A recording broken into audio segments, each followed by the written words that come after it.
अस्सलाम वालेकुम। पिछले लेक्चर में हमने चैप्टर 4 स्टार्ट किया था और उसी को हम आज आगे लेके जाएंगे। और इस चैप्टर का नाम है प्रोसेस मैनेजमेंट का ये हिस्सा है और चैप्टर का नाम है CPU scheduling. This is chapter 5 of your book. और बाज़ बुक्स में ये चैप्टर 6 है, तो इसके बाद हम इंशाल्लाह फिर चैप्टर 6 स्टार्ट करेंगे। तो इसमें हमने कुछ चीज़ें पढ़ी थी। हमने ये इसको मैं थोड़ा सा रिकैप कर दूं। हमने पढ़ा था कि आपके पास सीपीयू और आईओ प्रोसेसेस होती हैं। कुछ प्रोसेसेस सीपीयू बाउंड होती हैं, कुछ आईओ बाउंड होती हैं। जिनमें सीपीयू का इस्तेमाल ज़्यादा हो वो सीपीयू बाउंड प्रोसेसेस हैं, जिनमें आईओ का इस्तेमाल ज़्यादा हो आईओ बाउंड प्रोसेसेस हैं। इसके अलावा फिर हमने शेड्यूलर के बारे में थोड़ा सा पढ़ा था कि शेड्यूलर क्या चीज़ है और वो किस तरह से काम करता है, और शेड्यूलर के पास कौन कौन सी क्राइटेरियाज़ के बेसिस पर वो डिसाइड करता है कि कौन से प्रोसेस को पहले प्रोसेसर के अंदर लेके जाना है, कौन से को बाद में लेके जाना है। तो इसके बारे में फिर थोड़ा सा हमने ये पढ़ा था कि आपके पास कौन कौन सी जगहों पर आपकी शेड्यूलिंग अकर होती है। और इस डायग्राम को हमने डिटेल से डिस्कस किया था कि हमारे पास जो प्रोसेसेस नए क्रिएट होते हैं तो वो यहाँ पे होते हैं। जब वो प्रोसेसर के अंदर जाते हैं तो फिर वो प्रोसेसर का वेट करते हैं। जब प्रोसेसर उसको अंदर बुलाता है तो फिर वो रनिंग स्टेट में चले जाते हैं। अगर उन प्रोसेसेस ने कोई आईओ करना है तो वो दोबारा से वेटिंग स्टेट पे चले जाते हैं और फिर वेटिंग स्टेट से दोबारा रेडी स्टेट में जाते हैं। और इसी तरीके से आपके प्रोसेसेस चलते रहते हैं तब तक जब तक उनका रनिंग टाइम ख़त्म ना हो जाए, और उस केस में फिर वो टर्मिनेट हो जाते हैं। तो इन सारी जगहों पर आपकी काफ़ी सारी शेड्यूलिंग अकर होती है। और इन शेड्यूलिंग के दो टाइप्स हैं, एक को प्रीएम्प्टिव कहते हैं, एक को नॉन प्रीएम्प्टिव कहते हैं। प्रीएम्प्टिव का मैंने बताया था कि वो प्रोसेसेस जो कि आप डिस्टर्ब कर सकें, जो कि आप प्रीएम्प्ट कर सकें, यानी एक प्रोसेस रन हो रहा है और उसको आप यानी उसकी एग्जीक्यूशन को रोक कर किसी दूसरे की एग्जीक्यूशन को स्टार्ट करें, उसको प्रीएम्प्टिव कहते हैं। ठीक है। नॉन प्रीएम्प्टिव वो है जिनकी एग्जीक्यूशन को आप रोक ना सकें, जिनकी एग्जीक्यूशन को आप कंटिन्यूसली यानी एक दफ़ा अगर वो प्रोसेसर के अंदर चले गए या तो वो ख़ुद बाहर आएंगे, या आप वो जब उनका टाइम ख़त्म हो जाएगा तो वो मतलब उस केस में भी वो ख़ुद बाहर आएंगे। आप इस किस्म की प्रोसेस को आप डिस्टर्ब नहीं कर सकते। और मैंने ये बताया था कि प्रीएम्प्टिव शेड्यूलिंग जो है this is more efficient then non pre-emptive scheduling. इसका आज हम एक एग्जांपल भी पढ़ेंगे कि क्यों। अच्छा, इसके बाद हमने फिर डिस्पैचर के बारे में थोड़ा सा पढ़ा था कि डिस्पैचर किस तरह से काम करता है। और ये एक डिस्पैचर लेटेंसी के बारे में हमने पढ़ा था कि डिस्पैचर लेटेंसी वो चीज़ है कि वो डिले है, वो टाइम है जो कि दो प्रोसेसेस के स्विच करने के बीच में लगता है। तो ये डिस्पैचर लेटेंसी जितनी कम होगी उतनी ही कंप्यूटेशन ज़्यादा होंगी, उतना ही आपका सिस्टम एफिशिएंट होगा। फिर हमने कुछ थोड़ी सी क्राइटेरियाज पढ़ी थी कि आपके पास सीपीयू शेड्यूलिंग है, थ्रूपुट है, टर्न अराउंड टाइम है, वेटिंग टाइम है और रिस्पांस टाइम है। और इन सब को हमने डिटेल से डिस्कस किया था। सीपीयू यूटिलाइजेशन में हमने ये पढ़ा था कि आपकी अगर सीपीयू यूटिलाइजेशन मैक्सिमम हो तो आपका सिस्टम एफिशिएंट होगा, और अगर कम हो तो इतना ही इनएफिशिएंट होगा। थ्रूपुट क्या चीज़ है कि आपके कितने जॉब्स कंप्लीट हो रहे हैं पर टाइम यूनिट, यानी एक सेकंड में या एक मिनट में कितने जॉब्स, जितने ज़्यादा जॉब्स होंगे कंप्लीट होंगे उतना ही ज़्यादा थ्रूपुट होगा। तो हम कहते हैं कि जिस सिस्टम का थ्रूपुट ज़्यादा होता है वो एफिशिएंट होता है, जिस सिस्टम का थ्रूपुट कम होता है वो लेस एफिशिएंट होता है। सिमिलरली टर्न अराउंड टाइम हमने पढ़ा था कि जितना from job submission to completion जितना टाइम लगता है उसको टर्न अराउंड टाइम कहते हैं। यानी आपने जितना वेट न्यू में किया, फिर उसके बाद रेडी क्यू में किया, फिर उसने आईओ वगैरह में आपने जितना टाइम गुजारा, या आपने एक्चुअल रनिंग में जितना टाइम गुजारा, उन सब को कंबाइन करके हमारे पास टर्न अराउंड टाइम बनता है। इस टर्न अराउंड टाइम को आज हम किसी एग्जांपल के थ्रू कैलकुलेट भी करेंगे। सिमिलरली हमने पढ़ा था कि वेटिंग टाइम क्या है। Waiting time is the sum of periods the process spends waiting in the ready queue. जो प्रोसेस टाइम गुजारता है आपके रेडी क्यू में उसको वेटिंग टाइम कहते हैं। ठीक है। और बाकी के अगर वो आईओ में वेट कर रहा है या फॉर एग्जांपल न्यू में वेट कर रहा है तो उस केस में हम उसको वेटिंग टाइम में काउंट नहीं करते। वो सिर्फ वो टाइम जो रेडी क्यू में गुजरता है प्रोसेस का, उनको हम कैलकुलेट करते हैं एज वेटिंग टाइम। इसकी भी आज हम एग्जांपल पढ़ेंगे तो आपको ज़्यादा क्लियर हो जाएगा। लास्ट में हमने रिस्पांस पढ़ा था कि बाज़ सिस्टम्स ऐसे हैं, पर्टिकुलरली जो इंटरेक्टिव सिस्टम्स हैं, वो उसमें अगर आपका रिस्पांस टाइम जितना कम होगा उतने ही आपका जो सिस्टम है वो एफिशिएंट होगा। यानी यूज़र्स को एफिशिएंट नज़र आएगा। ज़रूरी नहीं है कि वो एफिशिएंट हो, लेकिन कभी कभी आपको रिस्पॉन्स चाहिए होता है, पर्टिकुलरली इन इंटरेक्टिव सिस्टम्स। तो इन सारी चीज़ों को पढ़ने के बाद हमने ये गोल्स सेट किए थे कि अगर कोई एल्गोरिदम कहे, हम अगर किसी एल्गोरिदम को चेक करना चाहें कि वो बेहतर है या नहीं है, तो उसको हम इस क्राइटेरियाज़ की बेसिस पर चेक करेंगे जो हमने ऊपर पढ़े हैं। और हमने ये कहा था कि गोल हमारा ये है, किसी भी एल्गोरिदम के डिज़ाइन करने से पहले हमारा गोल ये होता है कि उसकी CPU यूटिलाइजेशन जो है वो मैक्सिमम हो, और उसकी उसका CPU यूटिलाइजेशन मैक्सिमम हो और थ्रूपुट भी मैक्सिमम हो। ठीक है, ये दो चीज़ें उसकी मैक्सिमम हो, और turn around time, waiting time और रिस्पांस टाइम मिनिमम हो। तो अगर ये दो चीज़ें अचीव हो सकती हैं किसी एल्गोरिदम में, तो वो बेहतर होंगे। तो हमारे पास क्राइटेरिया ये है कि आपके CPU यूटिलाइजेशन मैक्सिमम हो और आपका थ्रूपुट मैक्सिमम हो, साथ साथ में अगर turn around time, waiting time और रिस्पांस टाइम मिनिमम हो, then this is the best possible algorithm. तो इसके बाद हमने आज का जो लेक्चर है वो यहाँ से स्टार्ट करना है कि आपके पास शेड्यूलिंग एल्गोरिदम्स कौन से हैं। तो ये तो काफ़ी सारे एल्गोरिदम्स हैं, फर्स्ट कम फर्स्ट सर्व है, शॉर्टेस्ट जॉब फर्स्ट है, प्रायोरिटी है, राउंड रॉबिन है, मल्टी लेवल क्यू है, मल्टी लेवल फीडबैक क्यूज़ हैं, और भी हैं, काफ़ी सारे हैं। लेकिन मोस्टली जो आजकल आपके इंटरव्यूज़ वगैरह में या पूछे जाते हैं, या जो इम्पोर्टेंट है, वो ये पहले 4 वाले हैं। दीज आर एक्सट्रीमली इम्पॉर्टेंट, क्योंकि इसकी एग्जांपल्स बन सकती हैं। ठीक है, ये भी अक्सर उसमें टेस्ट्स वगैरह में आते हैं इन सब से, क्योंकि आपको अभी अंदाज़ा होगा this is a little interesting, और इसमें क्वेश्चंस काफ़ी सारे बन सकते हैं। ठीक है, ये दो फिर थ्योरेटिकल हैं, तो इसमें अगर यानी इसको हम कवर करेंगे, लेकिन these are not that important. और याद रखें कि इसके अलावा भी इस चैप्टर में काफ़ी सारी चीज़ें हैं, मैं देखूंगा कि उसको कवर करें या ना करें, फिर वो बाद में मैं डिसाइड करूंगा। अभी फ़िलहाल मैं इस चैप्टर को जितना मेरे ख्याल में ज़रूरी है तो कम से कम उतना कर लें, फिर बाद की बातें बाद में होंगी। ठीक है, तो let's start with first come first serve, और इसको फीफो भी कहते हैं, फर्स्ट इन फर्स्ट आउट। ठीक है, ये शायद आपने डेटा स्ट्रक्चर वगैरह में पढ़ा होगा, क्यू जो होता है कतार, वो फर्स्ट इन फर्स्ट आउट होता है। ठीक है, तो इसका थोड़ी सी अगर मैं विजुअल रिप्रेजेंटेशन दे दूं तो इससे कोई फ़र्क नहीं पड़ेगा। यानी आपका एक प्रोसेस है, फॉर एग्जांपल ये रेडी क्यू है, ये रेडी क्यू है। ठीक है, रेडी क्यू मैंने बताया था कि प्रोसेसर के अंदर होता है, और ये आपका फॉर एग्जांपल रनिंग क्यू है। ठीक है, ये रनिंग क्यू है। ठीक है, इसमें रन ले लेता हूँ, असल में ये CPU है। ठीक है, और आपका जो शेड्यूलर है वो यहाँ पे बैठा होता है, ये शेड्यूलर है, और शेड्यूलर का काम ये है कि ये यहाँ से कुछ प्रोसेसेस को उठाए और प्रोसेसर के अंदर ले जाए, शेड्यूलर का काम ये है।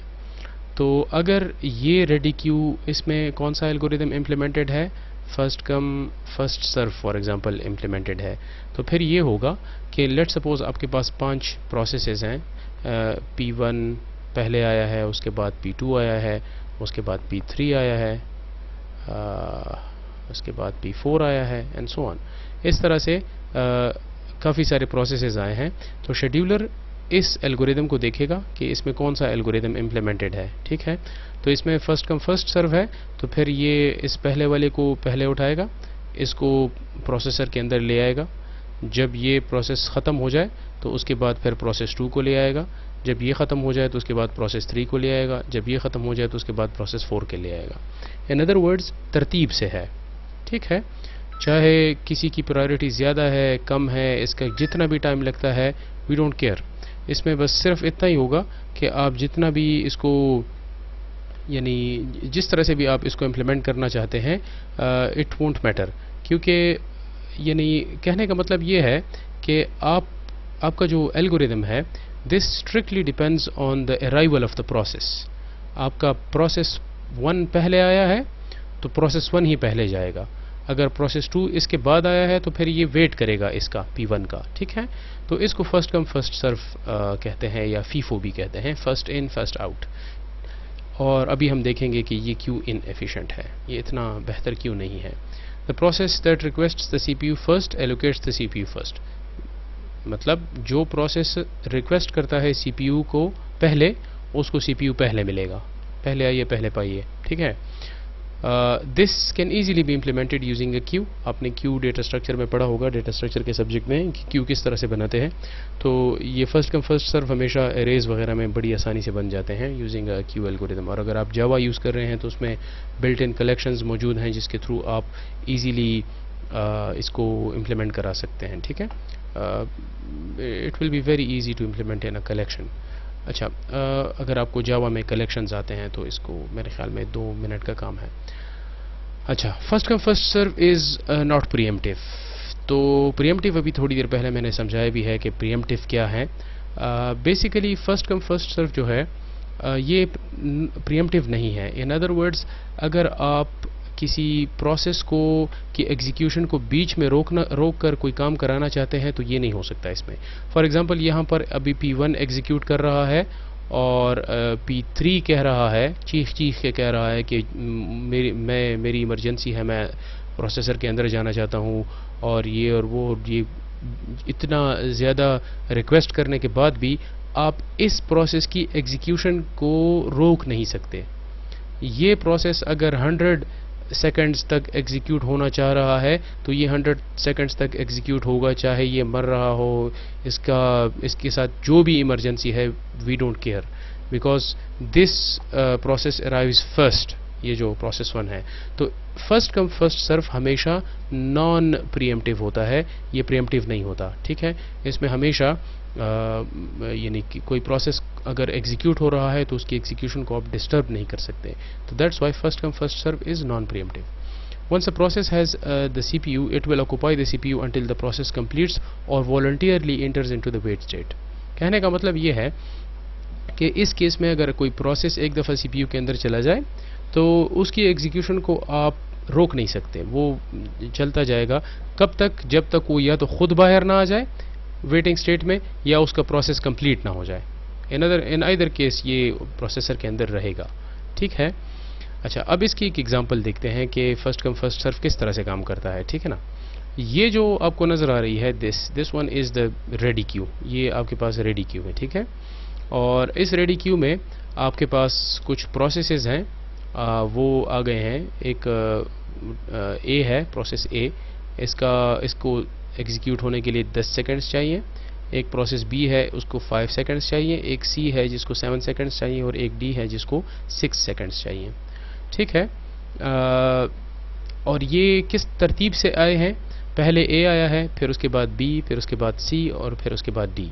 ये इस तरतीब से आए हैं। तो इन प्रोसेसेस को हमने यहाँ पर उसी तरतीब से लिख दिया है कि पहले आपके पास ए आया है, उसके बाद फिर बी आया है, उसके बाद सी, फिर उसके बाद डी, ठीक है। तो ये 4 processes at the same time arrive हुए हैं आपके सिस्टम के अंदर, ठीक है। तो इसके और इसने जब ए अराइव हुआ तो ए से पहले कोई प्रोसेस नहीं है, तो इस वजह से ए ने डायरेक्टली स्टार्ट किया। तो हम ये कहेंगे कि जो ए है, ए प्रोसेस है, उसने कितना वेट किया आपके प्रोसेसर को हासिल करने के लिए। ए ने कितना वेट किया? तो ए ने 0 सेकंड्स वेट किया।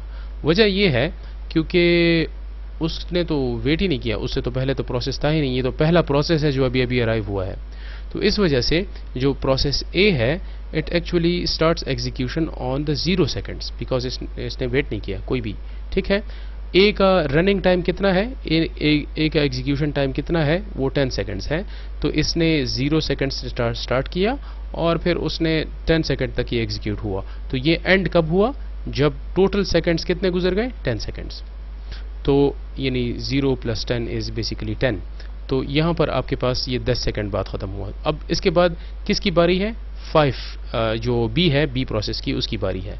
तो अब मुझे ये बताएं कि बी ने कितना वेट किया?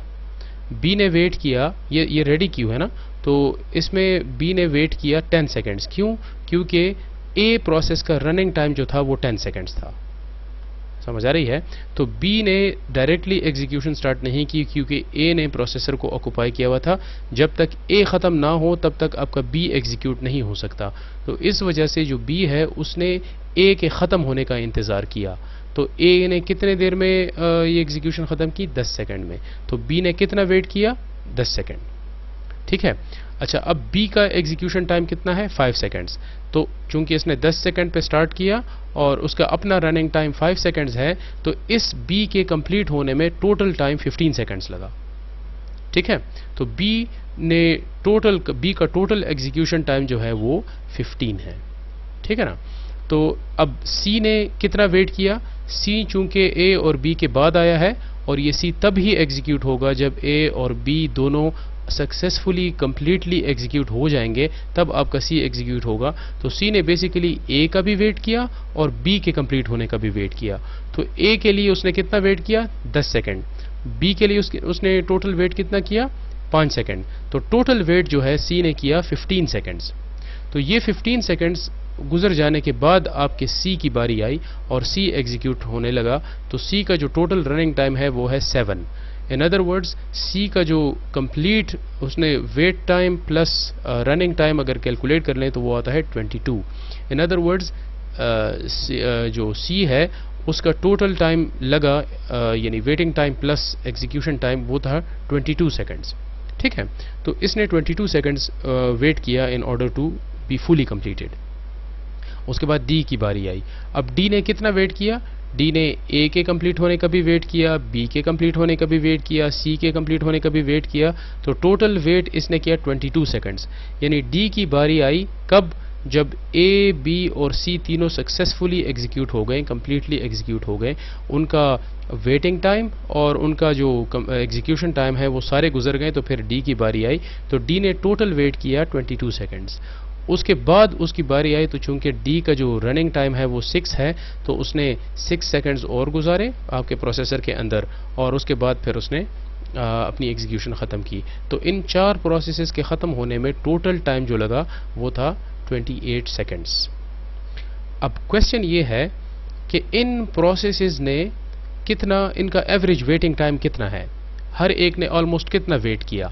ठीक है, और इसका एवरेज टर्न अराउंड टाइम कितना है? यानी अगर आपसे मैं सिंपल सा क्वेश्चन पूछूं कि C का टर्न अराउंड टाइम कितना है, तो टर्न अराउंड टाइम ज़रा याद दिलाएं कि कौन सा टर्न अराउंड टाइम किसे कहते हैं?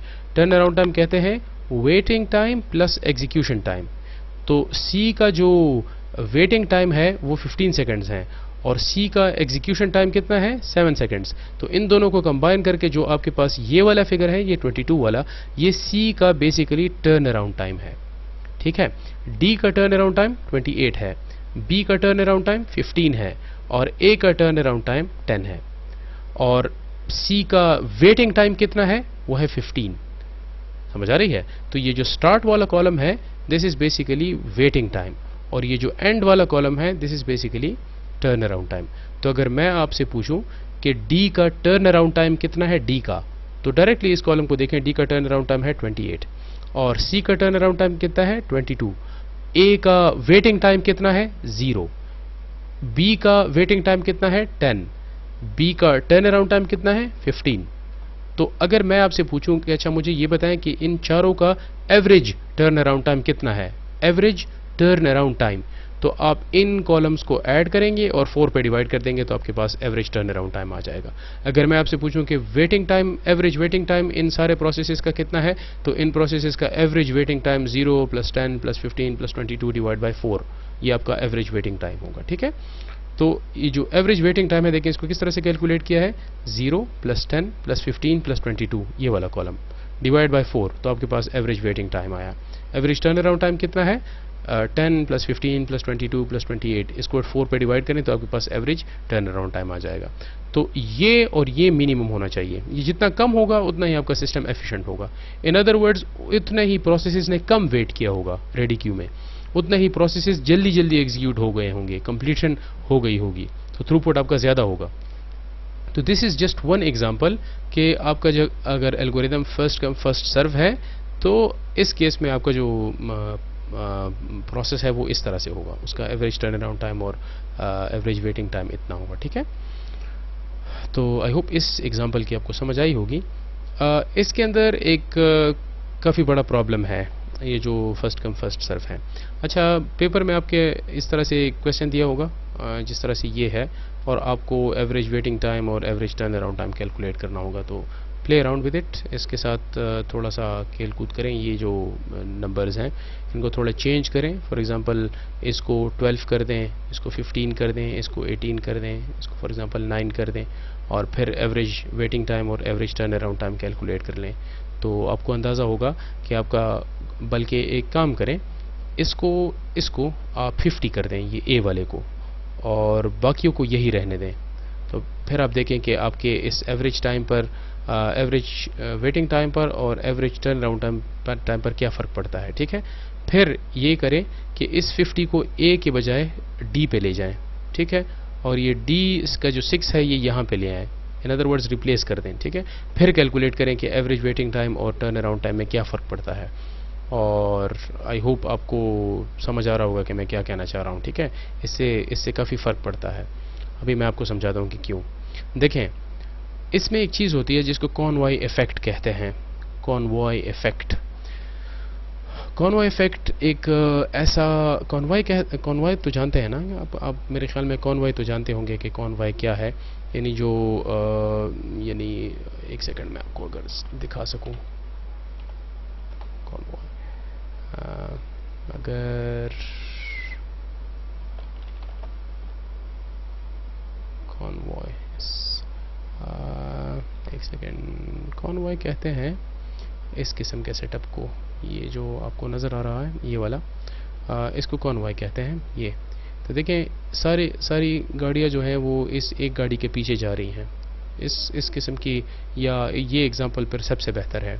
देखें, ये एक ट्रक है जो आगे जा रहा है और इसके पीछे छोटी छोटी गाड़ियाँ जा रही हैं। ठीक है, और ये इससे ओवरटेक नहीं कर सकती क्योंकि सामने से ये वाली गाड़ियाँ भी आ रही हैं, या ये इलीगल है कि आप इससे आगे जाएं। ठीक है, तो इन सारी गाड़ियों को ये जो पीछे आ रही हैं इसको इसका इंतज़ार करना पड़ रहा है।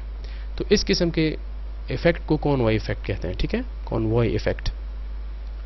तो ये क्यों इनएफिशिएंट है, इसका मैं आसान सा एग्जांपल दे देता हूँ। ये इनएफिशिएंट इसलिए है क्योंकि छोटी छोटी जॉब्स जो हैं वो एक बहुत बड़े जॉब के पीछे लगी हुई हैं।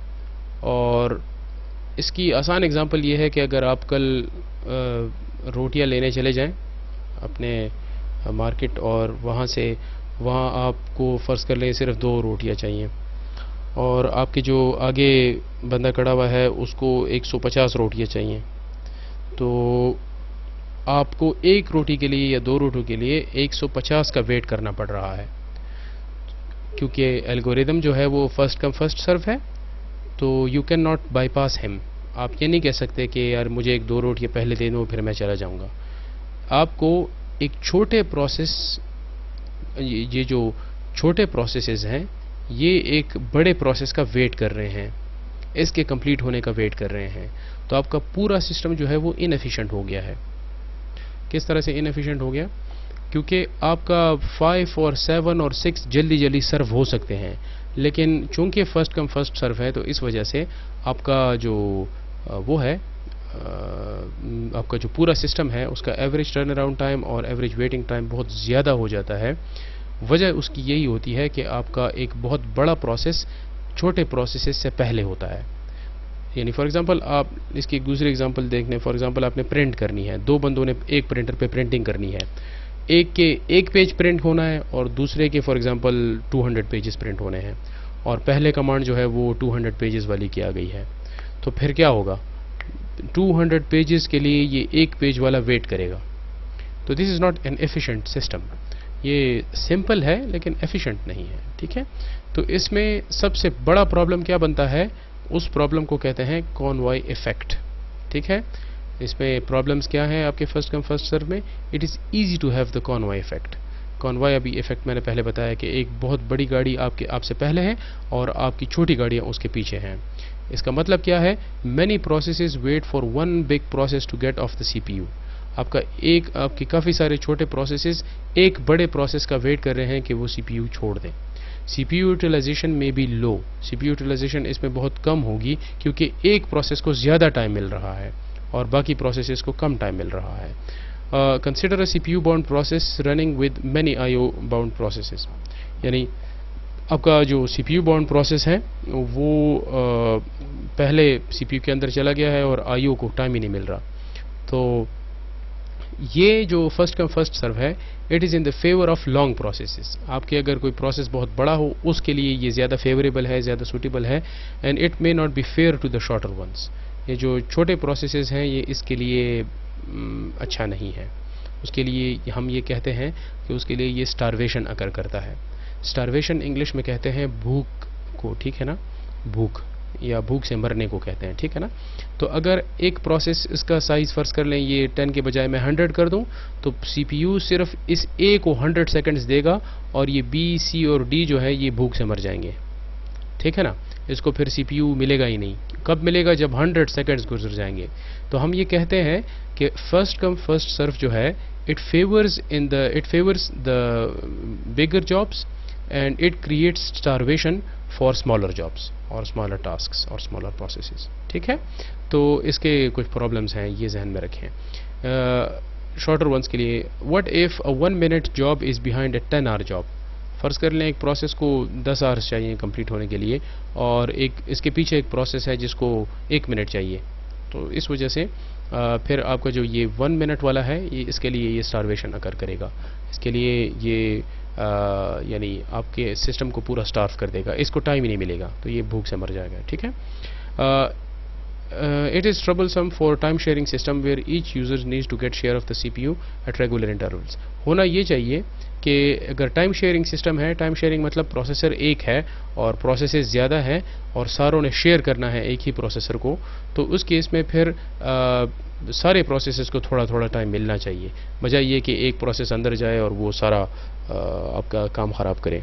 तो that's why we need first come first serve is very good but it's not very efficient, ठीक है। और हमने ये कहा कि ये नॉन प्रीएम्प्टिव है, ये प्रीएम्प्टिव नहीं है। ये अगर एक दफ़ा CPU के अंदर आपका कोई प्रोसेस चला जाए तो उसको फिर हम डिस्टर्ब नहीं कर सकते, उसको हम चेंज नहीं कर सकते। एक सेकेंड। अच्छा जी, तो अब इस एल्गोरिदम को समझने के बाद आप दूसरा एल्गोरिदम है जिसका नाम है शॉर्टेस्ट जॉब फर्स्ट, या इसको शॉर्ट में SJF कहते हैं, ठीक है, SJF, शॉर्टेस्ट जॉब फर्स्ट।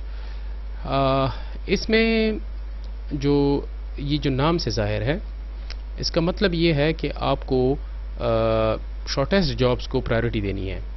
यानी अगर आपके पास जो छोटे जॉब्स हैं उनको पहले करना है और जो बड़े जॉब्स हैं उनको बाद में करना है, ठीक है। तो इसमें इसका तरीक़ाकार आपको नाम से भी ज़ाहिर हो गया होगा। अगर यही SJF एल्गोरिदम जो है शॉर्टेस्ट जॉब फर्स्ट वाला, अगर इस पे हम इम्प्लीमेंट करेंगे तो पहले प्रोसेस B जाएगा आपके प्रोसेसर के अंदर क्योंकि इसका टाइम सबसे कम है, उसके बाद फिर प्रोसेस D जाएगा क्योंकि उसके बाद इसका कम है, फिर उसके बाद प्रोसेस C जाएगा आपके प्रोसेसर के अंदर और उसके बाद आखिर में फिर प्रोसेस A जाएगा क्योंकि इसका सबसे ज़्यादा टाइम है, ठीक है। तो इस तरतीब से फिर नहीं होंगे। कहने का मतलब ये है कि शॉर्टेस्ट जॉब फर्स्ट में हम शॉर्ट जॉब्स को पहले करते हैं और लॉन्गर जॉब्स को हम बाद में करते हैं, ठीक है। Each process in the ready Q is associated with the length of its next burst. हम देखते हैं कि किसका CPU बर्स्ट नेक्स्ट बर्स्ट कितना है, फिर उसके बाद हम डिसाइड करते हैं कि कौन से वाले को पहले करना है। When a process must be selected from the ready Q, the process with the smallest next CPU burst is selected. जिसका सबसे स्मॉलेस्ट CPU बर्स्ट होगा वो हम यानी प्रोसेसर के अंदर ले जाएंगे, रनिंग स्टेट में ले जाएंगे। दस the process in the ready Q R sorted in the CPU burst length. आपके जितना उसको CPU रिक्वायर्ड होगा उसके तरतीब से हम उसको सॉर्ट करते हैं, ठीक है। और SJF जो है वो नॉन प्रीएम्प्टिव भी हो सकता है और प्रीएम्प्टिव भी हो सकता है। इन दोनों की अभी एग्जांपल्स देखेंगे कि कैसे, ठीक है। अच्छा, ये नॉन प्रीएम्प्टिव एग्जांपल है। नॉन प्रीएम्प्टिव क्या मतलब कि अगर एक प्रोसेस एक दफ़ा प्रोसेसर के अंदर चला जाए तो उसको हम फिर डिस्टर्ब नहीं कर सकते, उसको हम बाहर नहीं ला सकते।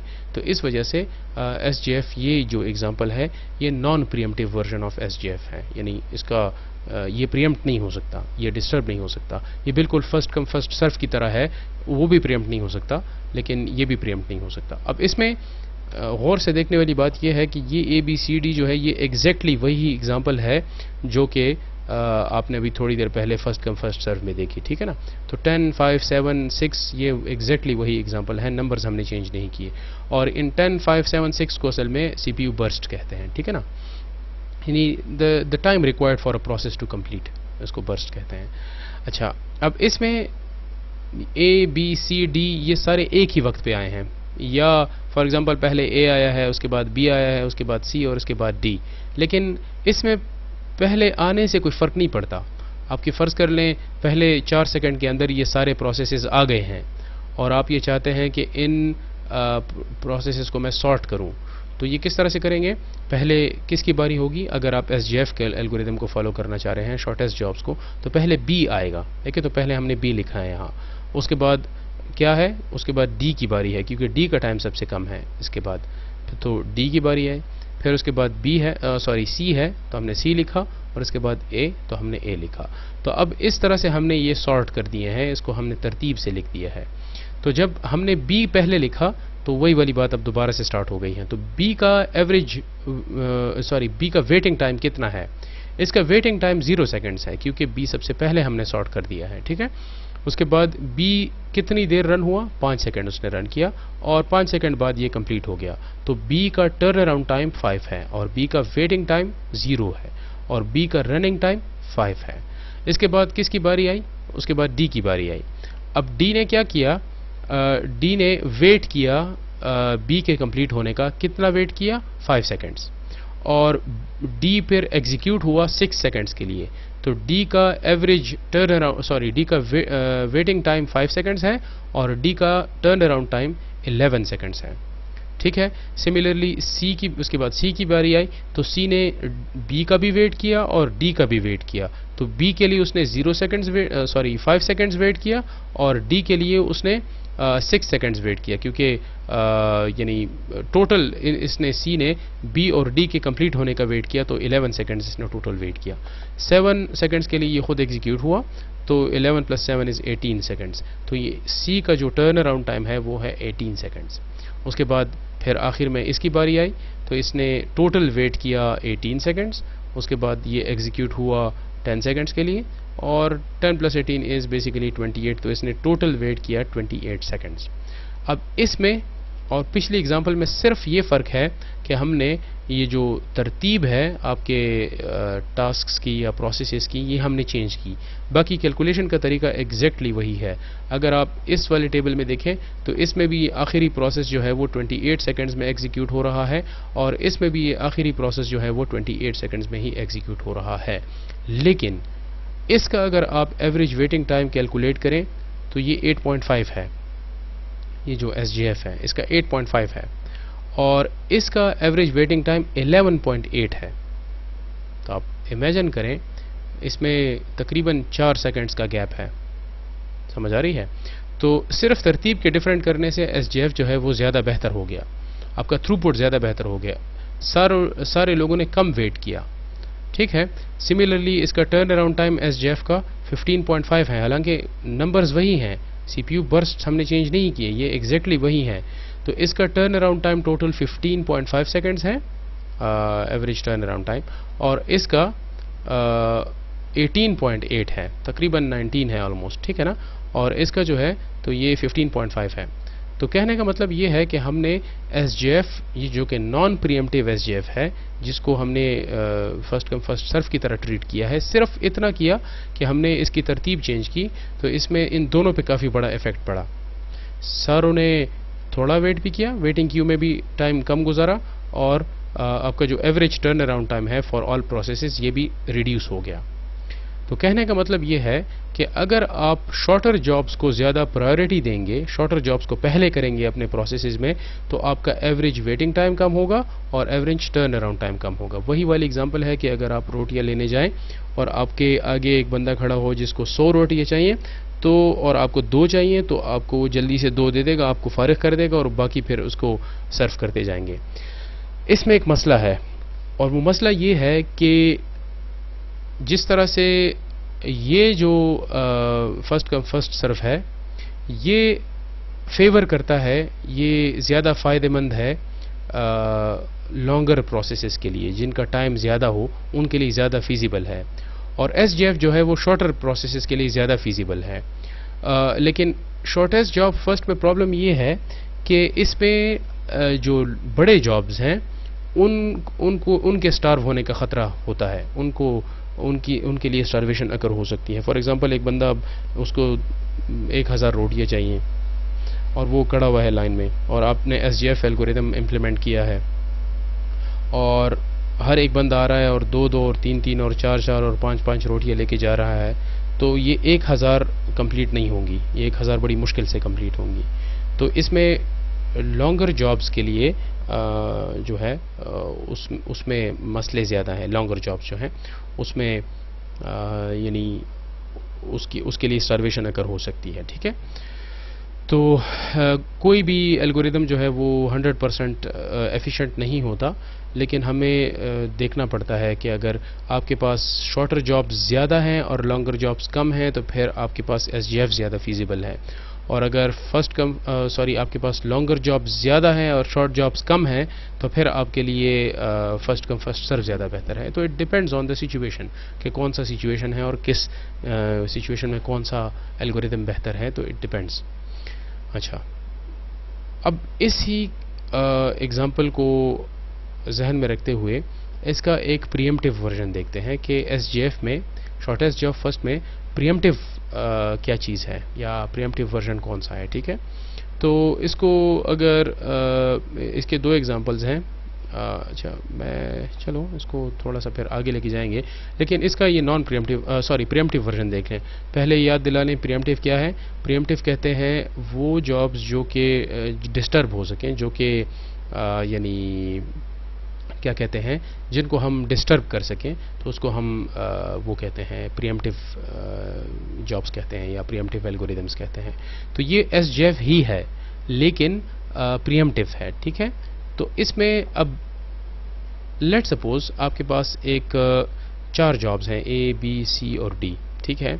और इसमें ये जो लिखा हुआ है ये ARR, इसको ये असल में है इसका अराइवल टाइम, इसको अराइवल टाइम कहते हैं, ठीक है।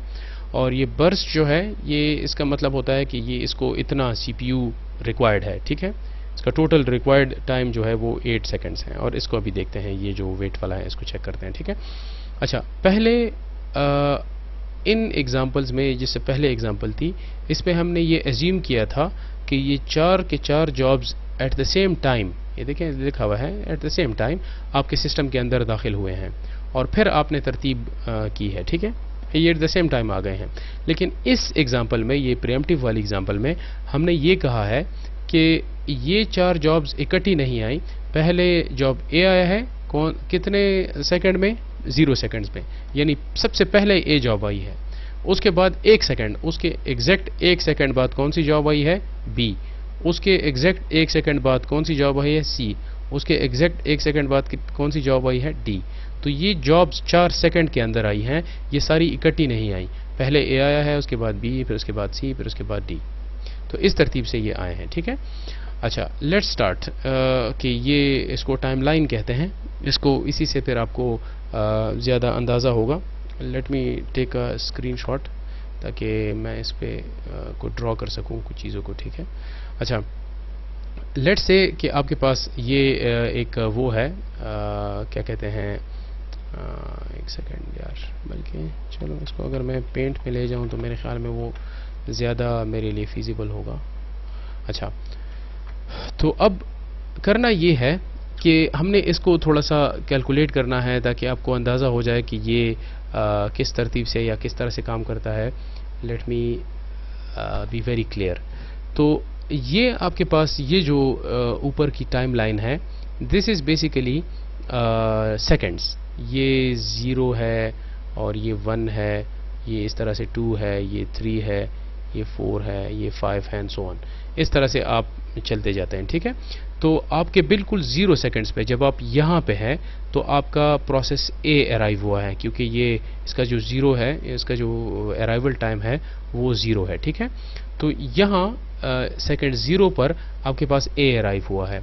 जब A 1 सेकंड इसका गुजर जाए, A ने 1 सेकंड की एग्जीक्यूशन कंप्लीट कर ली, तो पहले सेकंड पर हम ये कह रहे हैं कि कौन अराइव हुआ है, B अराइव हुआ है।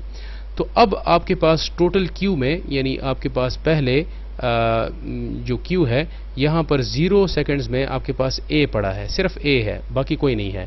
अब चूंकि 1 सेकंड गुजर गया है तो आपके पास क्यू में एक दूसरा प्रोसेस भी आ गया है, ए और बी। तो अब इन दोनों के बीच में मुकाबला है कि कौन से प्रोसेस को हमने पहले करना है और कौन से को बाद में करना है। तो इसका डिसीजन क्या होगा कि कौन से को पहले करना है, कौन से को बाद में करना है, वो डिपेंड करेगा इसकी बर्स्ट टाइम पे। तो देखें, ए का बर्स्ट टाइम कितना है, 8 सेकंड है, लेकिन चूंकि इसका तो 1 सेकंड गुजर गया है, इसने तो 1 सेकंड एग्जीक्यूट कर लिया है, तो इसके 7 सेकंड्स अभी रहते हैं। ठीक है, इसको दोबारा सुने, इसका टोटल टाइम 8 सेकंड्स था, लेकिन चूंकि ये 1 सेकंड गुजर गया है, ये जो रेड लाइन है ये 1 सेकंड गुजर गया है, तो अब इसका टोटल रनिंग टाइम जो रहता है वो 7 सेकंड्स है। अब चूंकि बी आ गया है और बी अपने साथ कितना टाइम लाया है, 4 सेकंड। तो अब इस 7 और 4 के बीच में मुकाबला है कि कौन से को पहले करना है, कौन से को बाद में करना है। तो देखें, जब हम यहाँ पे हैं, इस लाइन पे हैं, ये जो लाइन नज़र आ रही है, तो आपके पास प्रोसेस ए भी मौजूद है और प्रोसेस बी भी मौजूद है। तो प्रोसेस ए का टोटल टाइम कितना है, 7 सेकंड्स, और प्रोसेस बी का टोटल टाइम कितना है, 4 सेकंड्स। तो कौन से को पहले लेके जाएंगे, ऑब्वियसली 4 को पहले लेके जाएंगे, क्योंकि ये SJF है, शॉर्टेस्ट जॉब फर्स्ट है।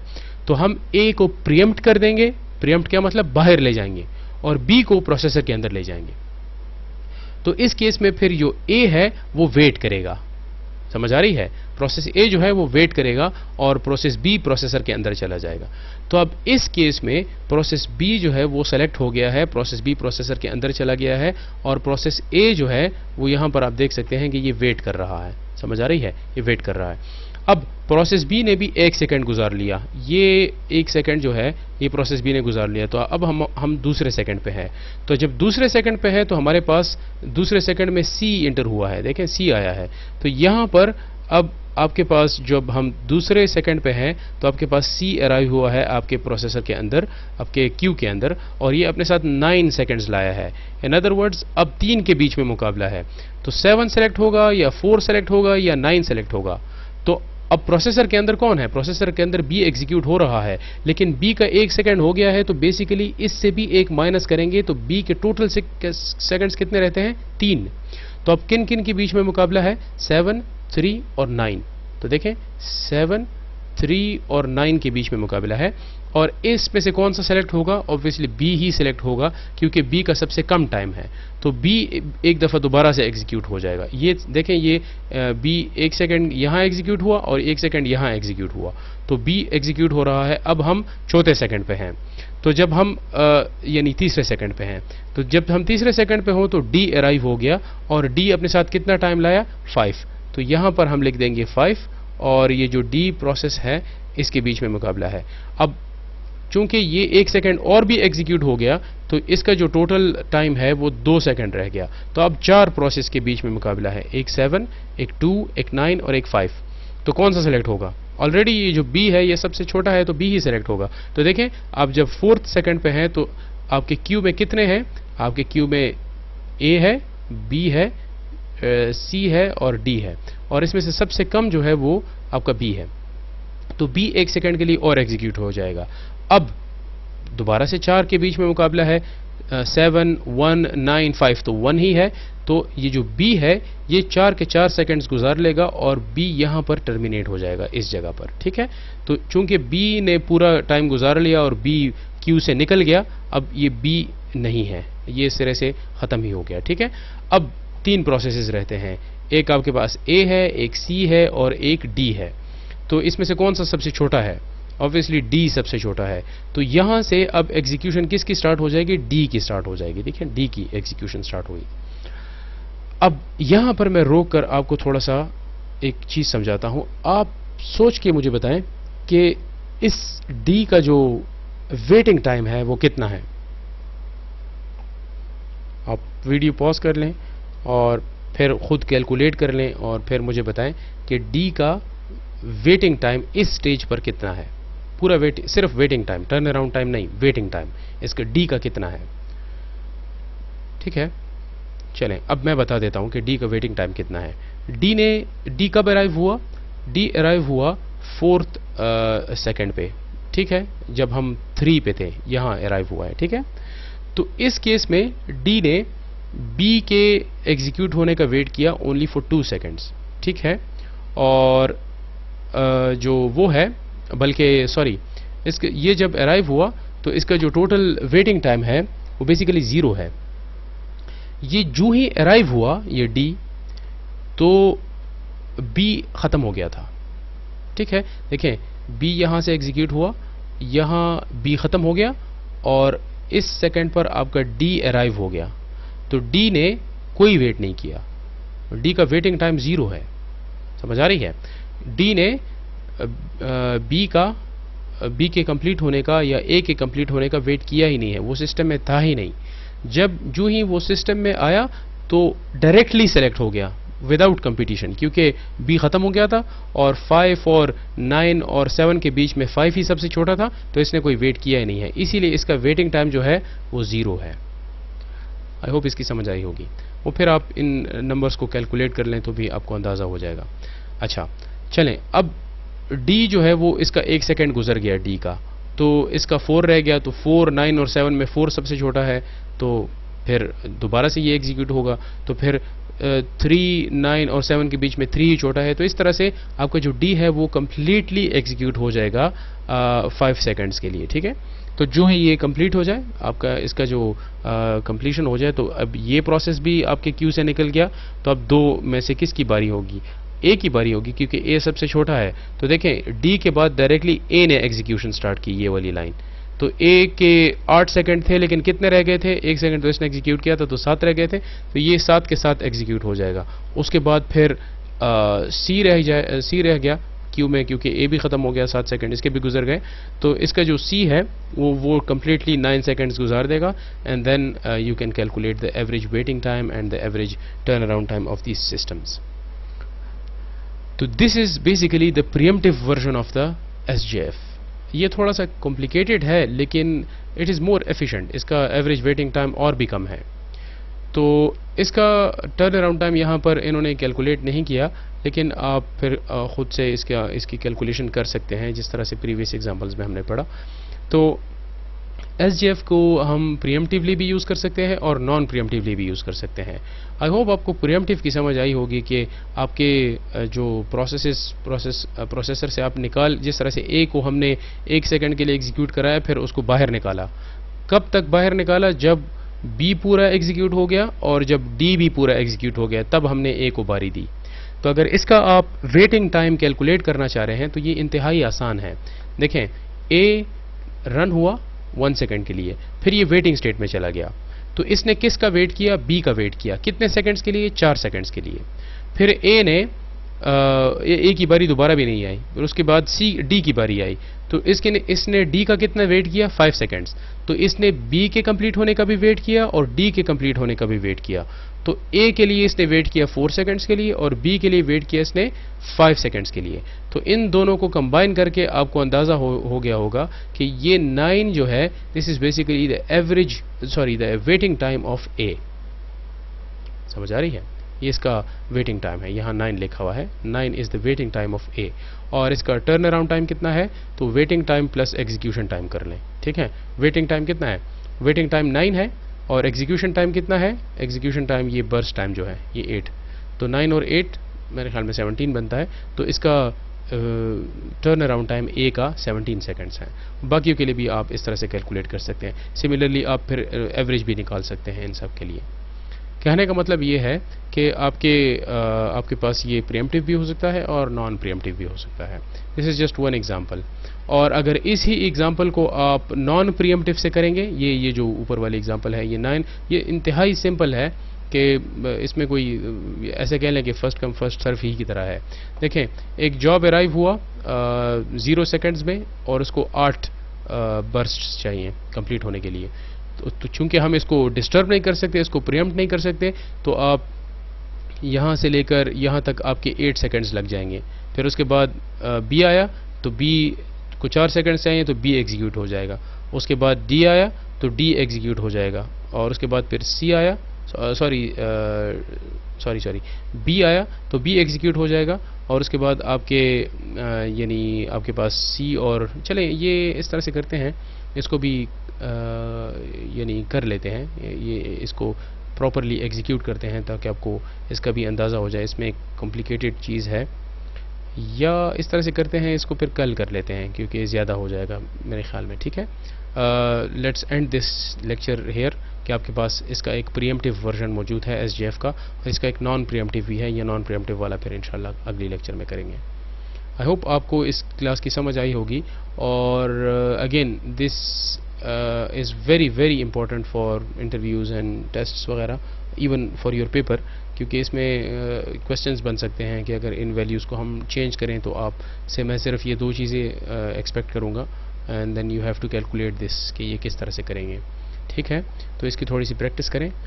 इसको मैंने आज के लेक्चर में तो मैंने सोचा था कि मैं आपको ये इसको थोड़ा सा रन करके बताऊंगा। ये पाइथन में मैंने थोड़ा सा कोड लिखा है इसके लिए, लेकिन this is in the workings, ये अभी फाइनल नहीं है, लेकिन मैं सोच रहा था कि इसको आपको मैं इम्प्लीमेंट करके बताऊं कि SGF किस तरह से काम करता है। चलिए, ये फिर इंशाल्लाह अगली लेक्चर्स में अगर मौका मिला तो इंशाल्लाह करेंगे। फ़िलहाल के लिए इतना काफ़ी है। अल्लाह हाफ़िज़।